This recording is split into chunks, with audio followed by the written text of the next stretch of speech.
Hey, what's going on, guys? I know it's crazy to see me right here in this this mood. Um, haven't been on here in a while. Um, life been lifing, and yeah. But I know it's Men's Mental Health Month, and anybody who has um, followed me over the years of doing, coffee and conversation to conversation with Kev. Definitely appreciate it. Some people have asked me this past year, hey, when are you coming back with your podcast? And so, I'm coming back because I feel like it's needed, not only just to really talk about things. Gonna trying to rebrand, do some different things, talk about some different things. Of course, my main thing that I will always talk about is mental health because that's um, just a passion of mine. I'm a big advocate for mental health. I love to speak on it. I love to talk about what issues really men, young boys we face in the community, and how to overcome certain things. I've talked about so many different things on my podcast when it comes to mental health, and today I wanted to just express myself in a way and just talk. Sometimes just talking and sometimes somebody hearing what you say can help them and also help you. And I don't know.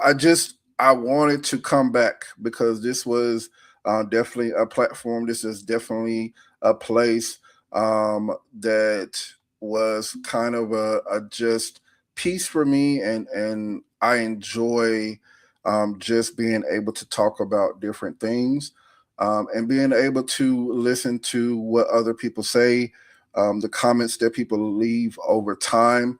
Definitely helps me, definitely helps the next person. I know I've had guests on my show. I'm going to try something different this time and actually have people actually sitting beside me instead of, all of us. You'll see all of these different people online, but actually having someone next to me. I might have a guest host, or just someone hosting with me, or um, actually guest just with me physically. So looking forward to that. Looking forward to things to come when it comes to conversations with Kev. But tonight I wanted to talk on mental health, and I wanted to talk from this perspective. Um, the weight men carry in silence. And I wanted to talk on that, and I'll talk about some other things. But I definitely wanted to just talk on what that means, what that looks like.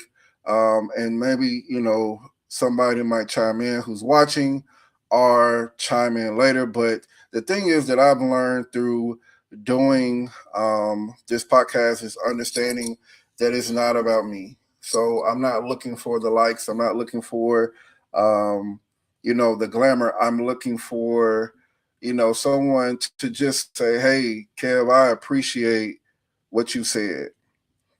And that lets me know that what I'm saying helped at least one person. I'm not looking to get rich or anything like that. What comes is of God.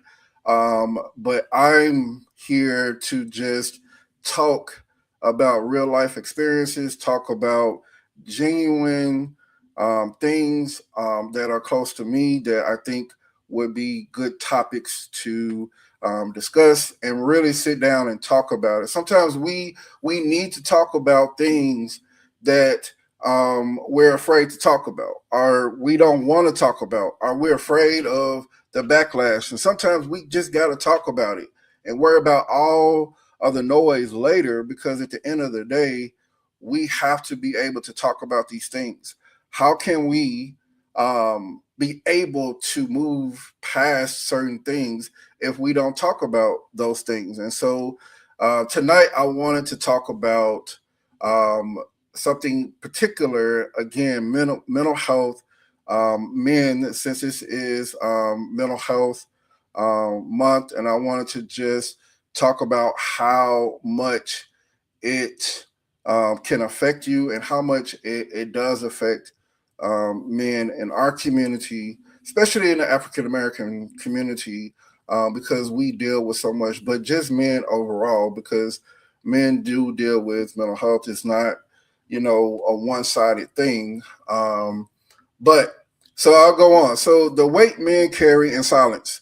So when we talk about the weight that men carry in silence, and let me preface and say this: I am not a psychologist. I am not a therapist. I don't have a degree in psychology. I always say this so no one would say, "Well, you gave me a..." No, I am talking from a place of genuine love, of genuine care, and understanding that I've had my own mental health battle, and I talked about it. If you go back and look at my other podcast that I did way back in 2023, when I began to open up about the things that were going on with me during my mental health journey.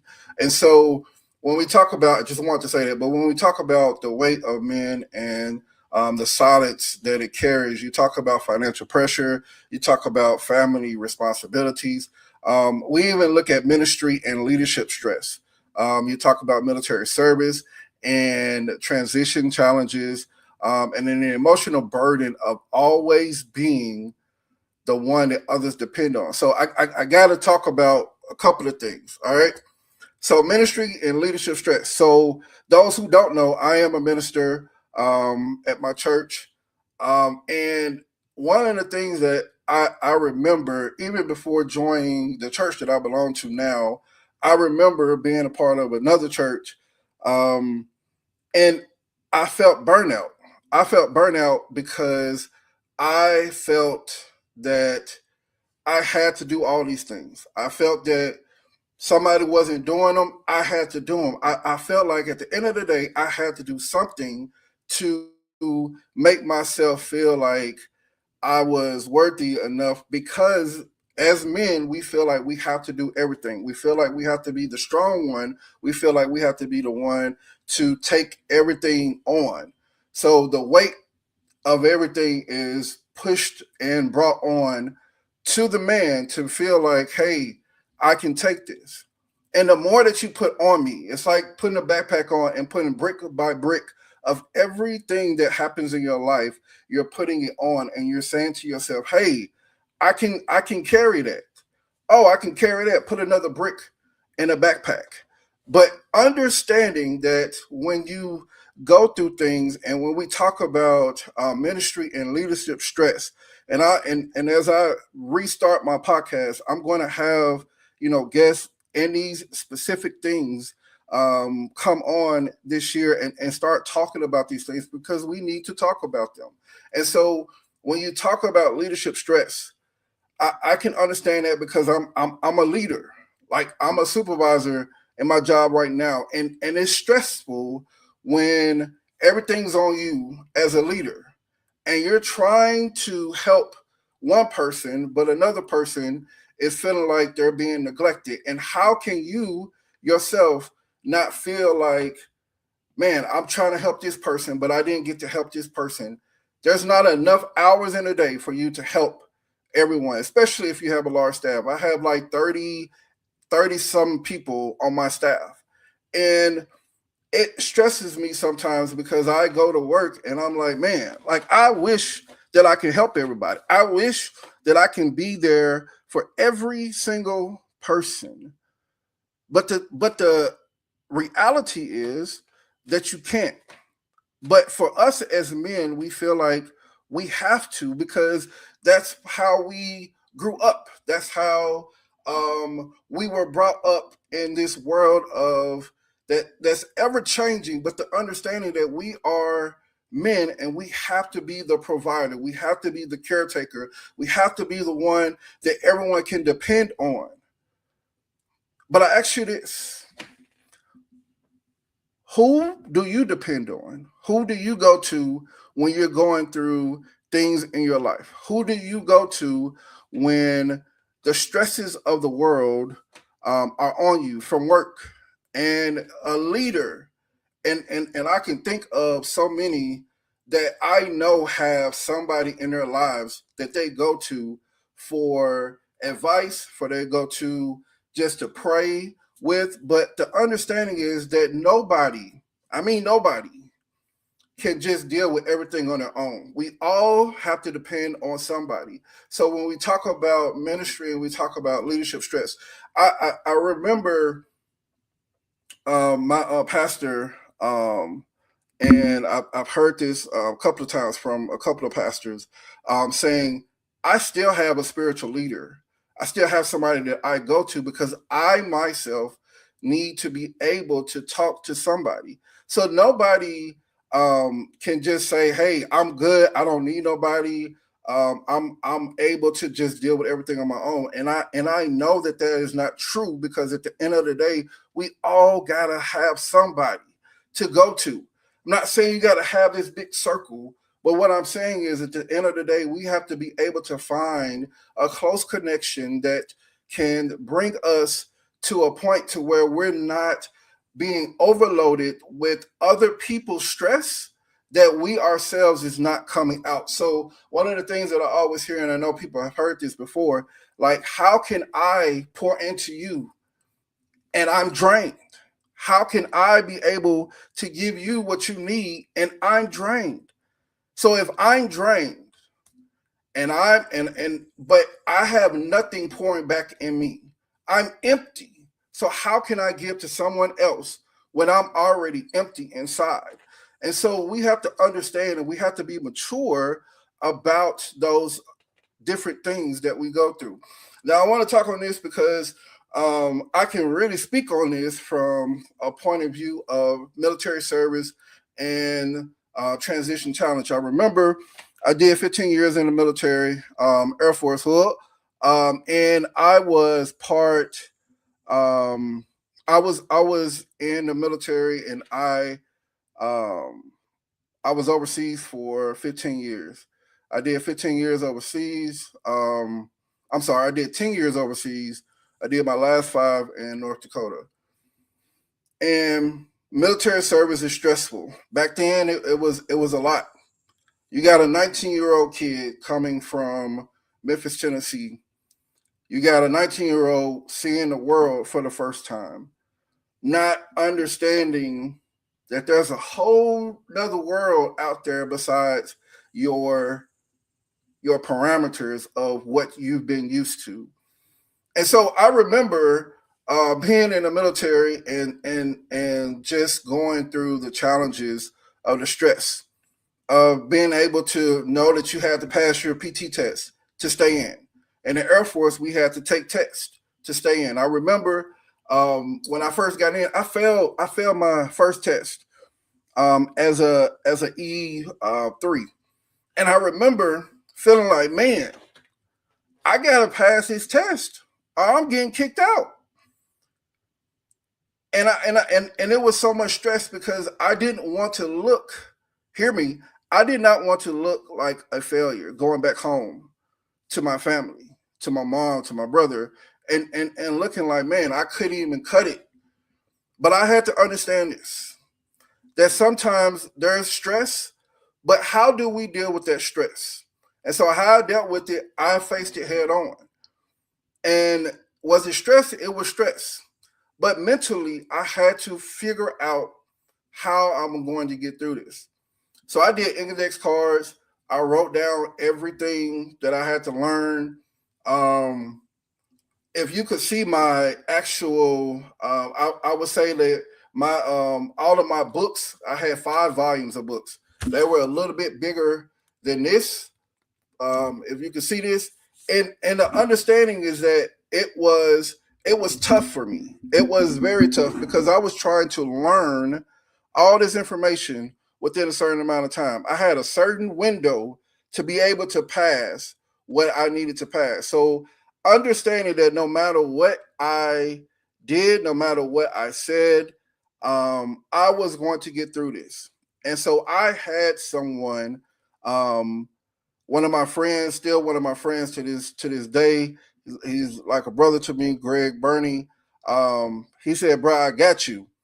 He was studying, I was studying. I remember literally writing down. He would quiz me. We did this for several weeks. I came back and I passed the test without even thinking about it. I walked out of there knowing that I had passed the test. And so I give that story because the understanding is that we put so much stress on ourselves because we want to be good men. We want to be good brothers. We want to be good uncles. We want to be good husbands. We want to be just good men in general. But the thing is, sometimes we fall down. You know that song, "We Fall Down, but we get up." So we do fall down, but we have to understand that no matter how far we fall, we still can get back up. And so I had to learn that no matter what came against me, that I knew that God had my back. And sometimes we have to understand that we need someone to help us. I had someone to help me. When we're dealing with stress and we're dealing with mental health, we stay silent because we don't want nobody to know what's going on with us. I'm a living witness. Again, if you go back and you look at my previous podcast, I talk about it. I start to open up and I start to say, for so many years, I went silent. No one knew what was going on with me. No one knew everything, all the pain, everything that I had faced. Um, I went through so much, but the understanding is when I finally understood this, that I can't do it by myself, that I have to be able to count on someone, then that's when things start to change for me. That's when I started to understand that no matter what anyone said to me, that I was going to make it. And so I say this to men that are listening, that will listen to this, and understand that no matter what you do, no matter what you say, we all need somebody. So I'm thankful for the people that have come into my life. I'm thankful for the people who are not in my life. Because why? Because those people were a stepping stone to my life, my journey, and their chapter had to end. They weren't supposed to continue on in my story, but they were a part of my story. So because they were a part of my story, I'm thanking them while I still can. Some of them are probably gone because I've lost touch with a lot of them. But I'm thankful for them being in my life because the understanding is that they were there. And so when I talk about military service and I talk about the transition, um, I look at my 15-year career and I look at how I went from being in Memphis to then boarding a plane to head to Alaska. You got a 19-year-old black boy going to Alaska, the cold, y'all, and understanding that being in that environment, I didn't know anybody.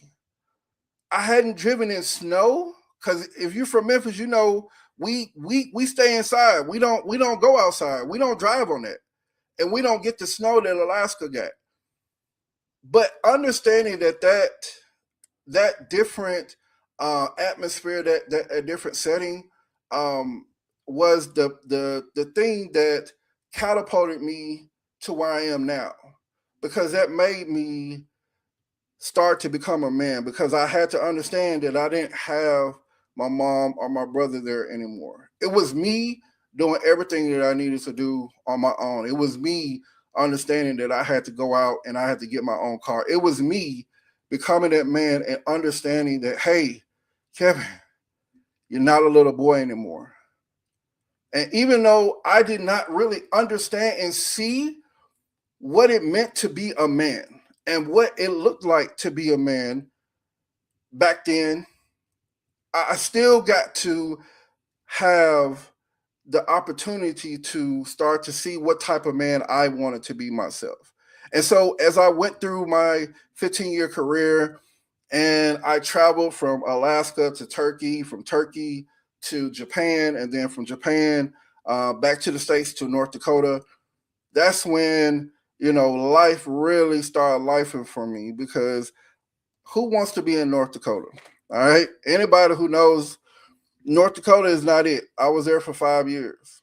But the challenges that I faced, um, they were definitely hard. But I remember being in that environment and having friends that I'm still friends with today. I talked to one of them the other day. Matter of fact, me and him are still friends to this day. He was one of the ones who truly helped me get through so many things, get through my PT test there. Um, I mean, just get through being there in North Dakota. It wasn't nothing to really do. And if you back, people ask me all the time, was there any black people in North Dakota? It's really not. But the understanding is that I enjoyed my time there, because that was where I was supposed to be in that time of season. But when I transitioned is when things started to get hard for me, because again, I talk about this, so again, I'm not afraid to share. When I was an inpatient in mental health, my in 2015, the year that I ended up getting medically retired, I remember being there, and I remember saying, "Man, like I've fallen." As a man, you look at yourself and you see where you were and how you fallen. But the thing is, I had to understand from that, I can't fall any lower.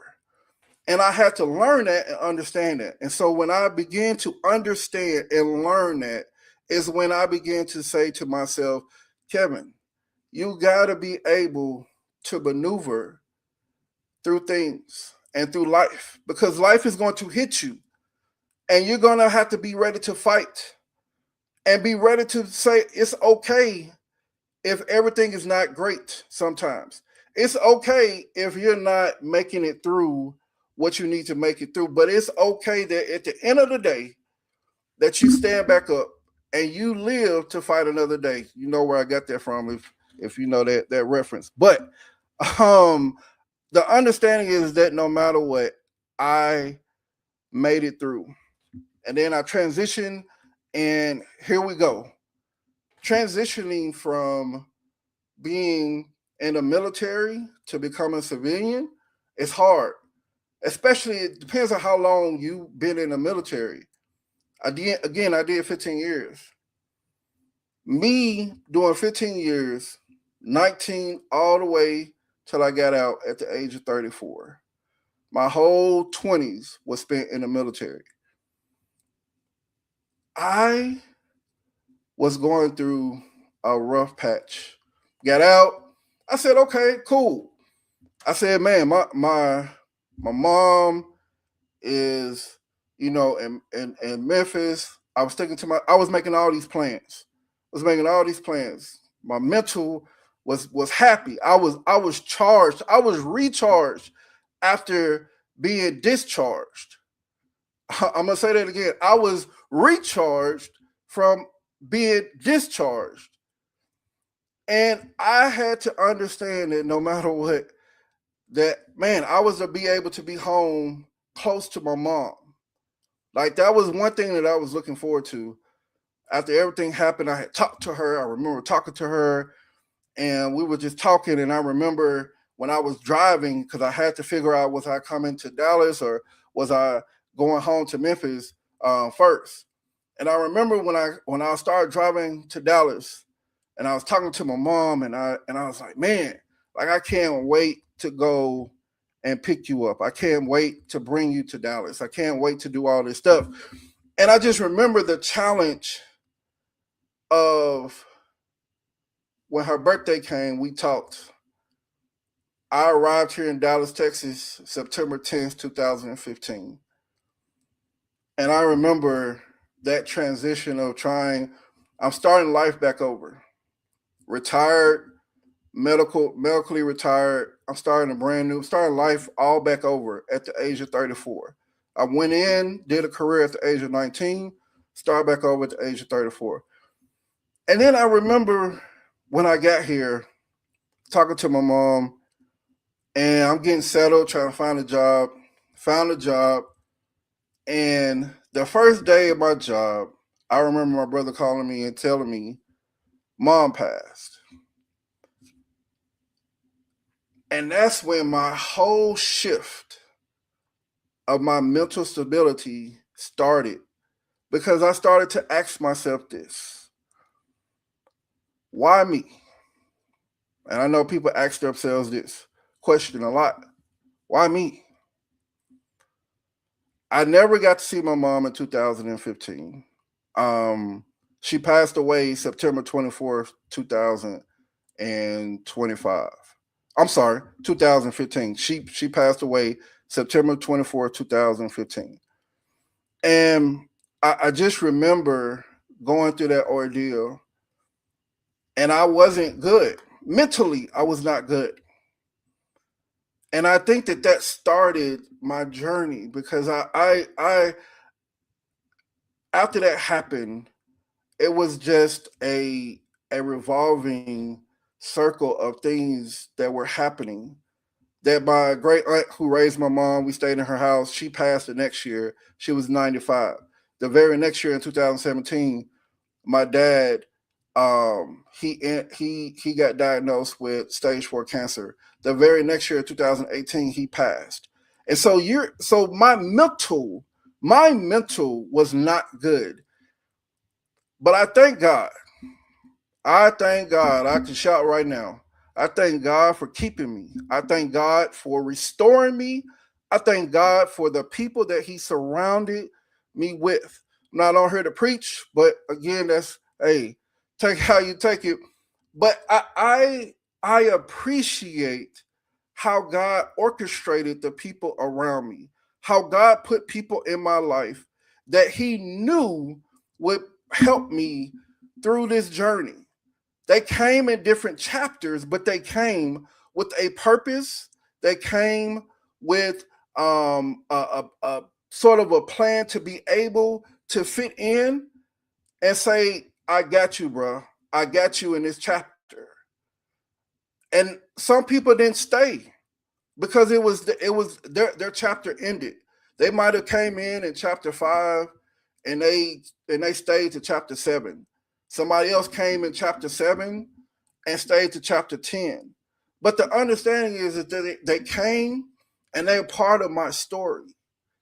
They're part of my story because my mental health journey started the day that my mom passed. And my mental health journey continued until I myself began to understand that I can't do this by myself. And I'm saying that to people out there. If you're listening, understand this. We all need somebody in this life. We all need somebody to be able to help us through the challenges that we go through. As men, we are silent. We keep silent because we don't want anyone to know what's going on with us. We have to break that. We stay silent because we are afraid of what others are going to say. We stay silent because we have been raised to do so. We stay silent because we're supposed to be the men, that we are supposed to be the caretakers. We're supposed to be the ones that say, "Hey, I'm the strong one." But let me ask you this: are you really strong at night by yourself when you wish that someone was with you to be able to help you?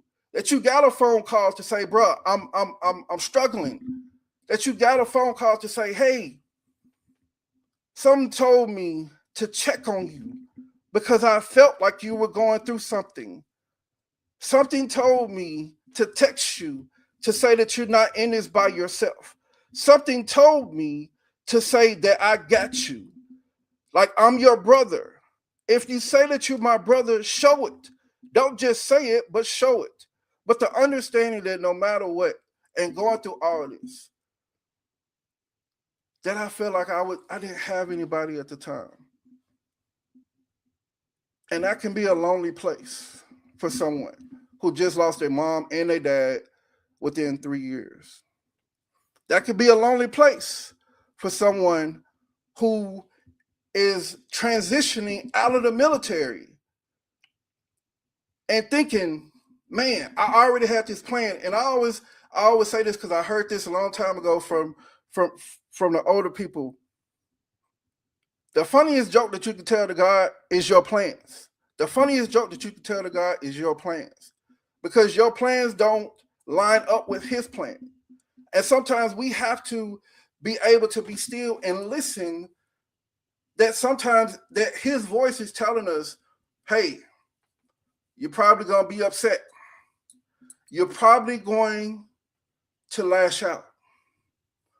But hear me, hear my voice, and understand and know that it's me and not others or other people talking or whatever, but know that I'm the one talking to you and I'm the one saying to you that it's going to be okay. You're going to have this moment, this time that you're not going to be able to deal with, that you're not going to be able to face what's going to come. But believe me, as time goes on, there's going to be times when you say that this was the start of something beautiful. This was the start of me being able to help somebody else. I was listening to something earlier today, and the understanding is that while you're going through your pain, men, while you're going through, do you find yourself on the phone because somebody is still calling you and saying, man, I need help? Do you find yourself being that person that they need help from? So while you're going through, you're giving advice to somebody else, and somebody else is like, man, like, I appreciate you. When you get off the phone with that person, you're like, I need to take my own advice. But it's so much going on, and mentally, you're not focused on it. All you're focused on is, I'm going to help somebody. Somebody else feels good. But I'm still in my depression. I'm still dealing with what I'm dealing with. And how can I move on and face the challenges that are going to come upon me? So I get into this other part of emotional burden of always being the one that others depend on. We, as men, have everybody depend on us. If you're married, you have your spouse depend on us, depend on you. You have your children that depend on you. Your parents that are still alive might depend on you. Your friends depend on you. And sometimes you feel so much that you're like, man, I don't have nobody that I can depend on. I understand that. I understand that from a deep place of understanding that no matter what you go through, that we all need somebody. We all need somebody that we can depend on. Again, I'm talking from experience. I thank God for, the journey that he took me on through my mental health. It was a long 7 years. And it's so interesting. I always talk about this, about the 7, because spiritually 7 is the year of completion and 8 is new beginnings. And I remember when that 7-year hit, 2022. This was, oh man, you gotta go back and look at the other podcasts. I don't want to go all into that and talk. I got a couple more things to say, and I'm gonna hop off. But again, I'm just talking because I felt the need to say this tonight.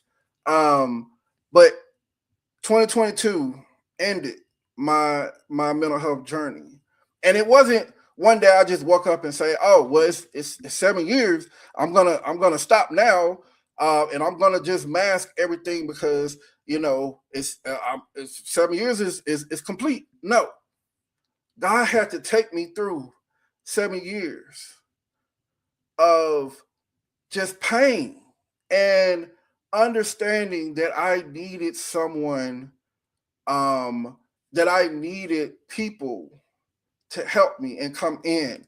at certain times to understand that no matter what, that these people were there to help me get through this 7 year journey. And I remember having COVID back in 2020, and I thought I was going to pass. And I said, God, this is not how I want to go out. This is not how my life, my legacy is supposed to be. But I understood this, that no matter what happened, that my life was not where I needed it to be. So I said, God, I just need to make it through this. It was hard. Went through COVID for a whole month. Like I said, it was rough for me. One of the worst things that you could have. And I remember just seeing so many people pass from it. And I thought I was going to be in that number. Because if you remember, they didn't, at that time, you were just being thrown into the back of a truck, a trailer truck, and just buried because your family couldn't see you. I had all those things going through my mind and understanding that it was rough for me. And when I got to year 7, it was like my life spiraled to so much positive stuff. And I began to see my life begin to show up. And I began to say to myself, God, I understand that 7 years it took to get me to this place of being able to say, man, I'm good. I'm well. Do I go through stuff still? Yes. But those 7 years were my worst 7 years, but they were my best as well because they taught me so much stuff about myself. I'm still learning, but at the end of the day, I know that those 7 years really helped me get to where I'm at now and understand that, man, we all go through. So, men, don't hide when you're going through. Men, don't feel like you have to bury what's going on in you. Can you be yourself and someone still accept you? Can you be yourself and still find that circle of love, that circle of friendship that you need? If someone can't accept you for you, why are you with them? People got to be able to accept you. The good, the bad, the ugly, whatever. My best friend accepted me. He still my best friend to this day. Like these last 6 years, like he's been through it with me, through the ups and the downs, me not talking to him. But the thing is, he understood this about me. When I come out of whatever I come out of, he shows up as a friend. And the thing that I ask you all is, who will show up for you? Who will show up for you when you're going through?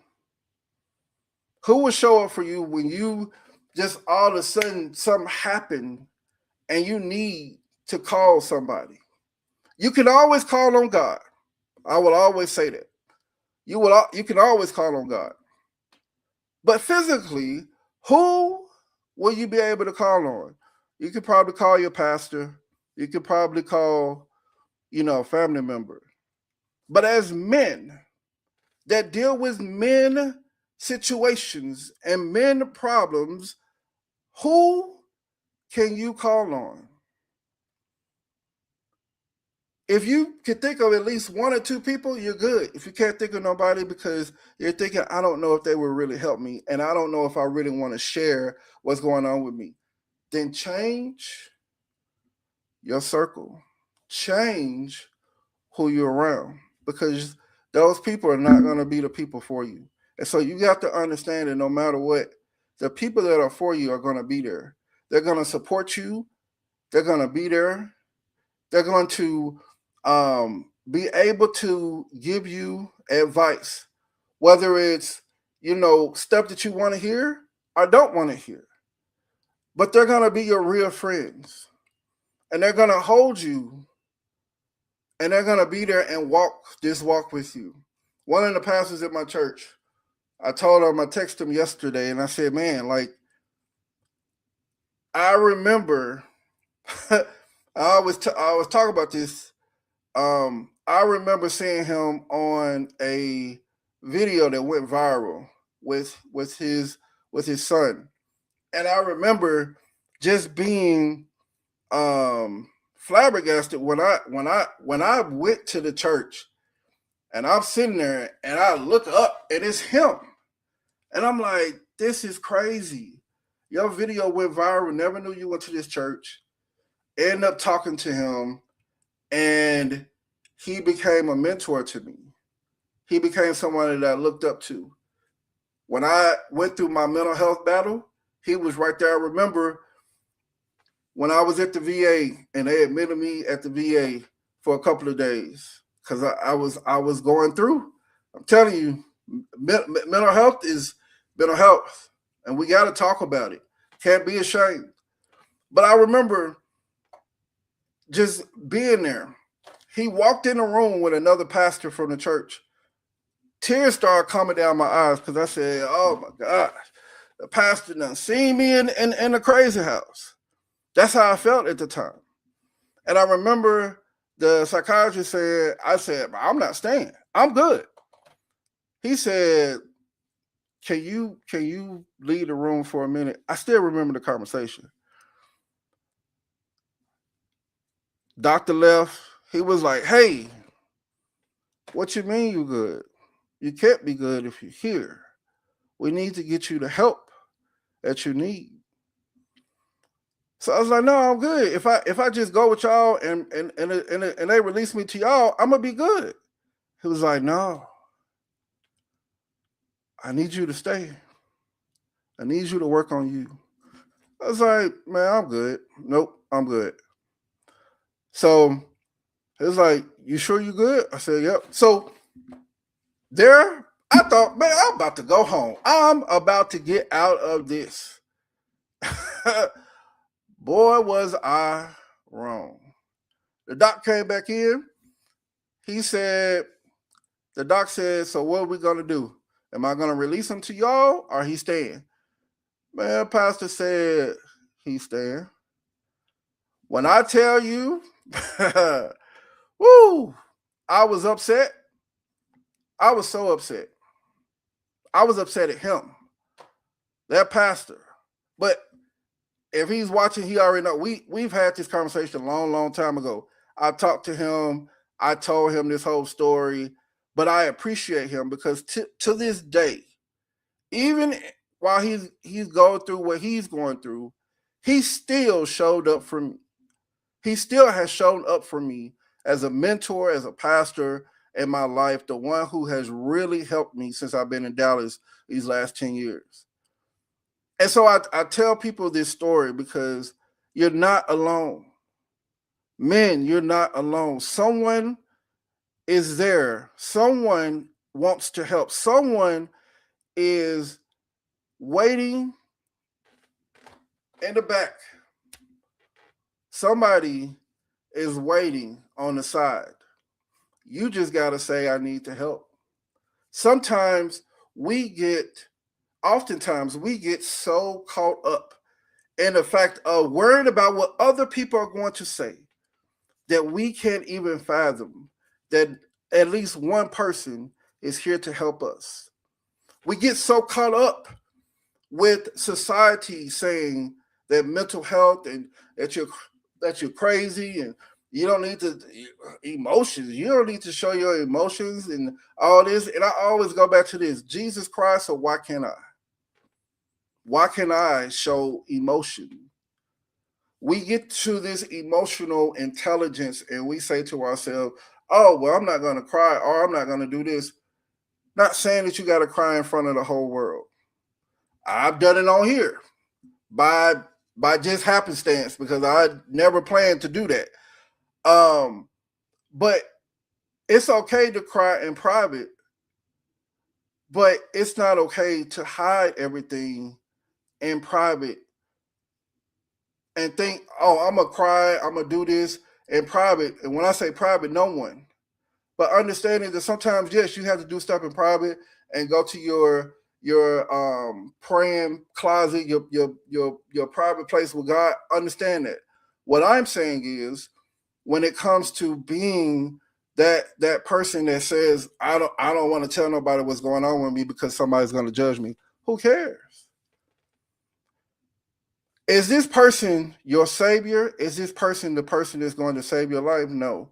So at the end of the day, men, you have to understand, man, if I can just reach out and touch one person, if I could just reach out and say, I need help, I'm screaming that I need help, how many lives would have been saved as of today? How many men would still be alive if one person would have took the time to hit them up and say, hey, I feel like we need to go out and talk. I feel like you're going through. You want to go somewhere and have a cup of coffee. You want to go somewhere and have a drink. Hey, you want to go and play basketball. Something. You want to go and shoot pool. But to get out and talk. And as men, we have to start talking. We have to be able to break the cycle that continues to hold us back from being great in the world, from being the men that stand up and not stand down. The men to be able to push the next man out, to be able to say, I'm going to hold you, my brother. I'm going to be there for you. No matter what comes next, I'm there for you. Who will be that man to say, I got you? Who will be that man to say, man, whatever you need, I got you? I'm passionate about this because I remember when I was going through my mental health journey, I didn't have a lot of people around. I didn't have nobody to come back home to when my mom passed. I didn't have nobody to come back to when my dad passed. And that's why I was going through, because I didn't want to open up. I didn't want to say I need help because I was embarrassed, because I didn't want the stigma of the world that they put on men to say, I don't want to talk about my mental health. I don't want to talk about anything because I'm afraid that somebody's going to talk about me. And the first time that someone talks about me, I shut down. And I don't want to talk to nobody because at the end of the day, whatever somebody says to me, I'm going to feel rage because I don't share. I don't talk about my feelings. I feel like that's not manly.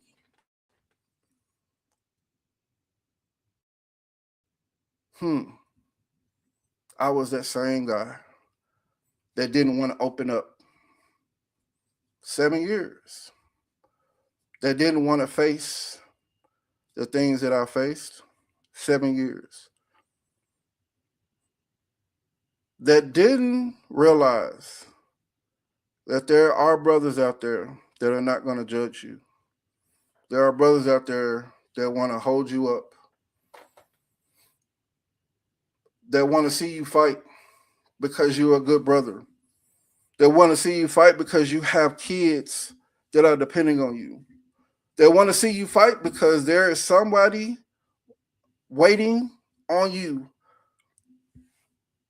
to come into their story, to be a part of a chapter of theirs.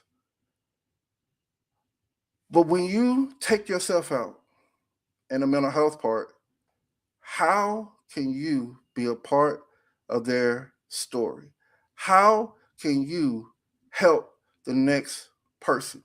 How can you be the person that they depend on when you're not even in the story anymore? So I say this, and I want to wrap up. I got other stuff to say, and I'll come back on. But we gotta get to a point to where we say it's okay. We gotta get to a point to where we say, man, I'm here and I understand. I might not understand totally what you're going through because I still have my mom, still have my dad. Got it.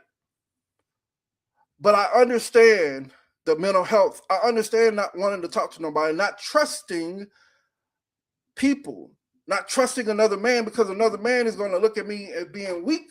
Another man is going to look at me as saying, the man, why are you crying? Man up. But the same men that go through that are the same men that try to act tough and rough. But those are the same men because they never had the opportunity for someone to come into their life and speak life. That's why we have so many young people in jail. That's why we have so many young people in the prison system, so many people buried because they weren't able to show their gifts. They weren't able to speak. They weren't able to show who they really are. Because we as a society, as men, have downplayed what it means to be able to talk to somebody. We as men have downplayed that it's okay to be able to show those emotions and be able to talk to somebody and to be able to say, man, I need help, and be okay and not worry about the stigma, not worry about what somebody's going to say, but worry about the fact that you're getting help, that you're actually moving yourself towards a mark of understanding that I need the help. I'm not too big, I'm not too strong to say that I need help. I'm not too big, I'm not too strong to say that I need your help. So if you're listening, I ask that you share this video to someone that might need it. I ask that you go back and you do a self-inspection of yourself and ask yourself, am I doing everything that I can to help the next brother? Am I doing everything I can to help myself? Am I caring for myself enough to say that I love myself enough to say, man, I need you? There's a song that says, I need you. You need me. We are all a part of one family. Stand with me. Agree with me. Because we all need each other in this lifetime. We all need each other to be able to make it through. So, brothers, let's get out there. I wish I would have started at the beginning of the mental health month, but I felt led tonight to get on. It's been over a year since I came on to my podcast, but I got to get back on it. But I'm so thankful just for being able to have a place to speak, a place to share, a place to be genuine, a place for people to actually come and say, man, where you been with your podcast? Can I hear your podcast? But to understand that no matter what, that this is a place that you can be. This is a place that you can really come and hear and know that there's no judgment. It's a safe place. That's what we as men need. We need a safe place. We need a place where we can come and we can talk about these different things, these different issues that we're facing. Mental health is a big one. It will always continue to be a big one until we sit down and have these discussions. So I thank you. I appreciate you for listening. I hope that you have a wonderful, blessed night. And until I come back on, y'all be blessed. Have a good night.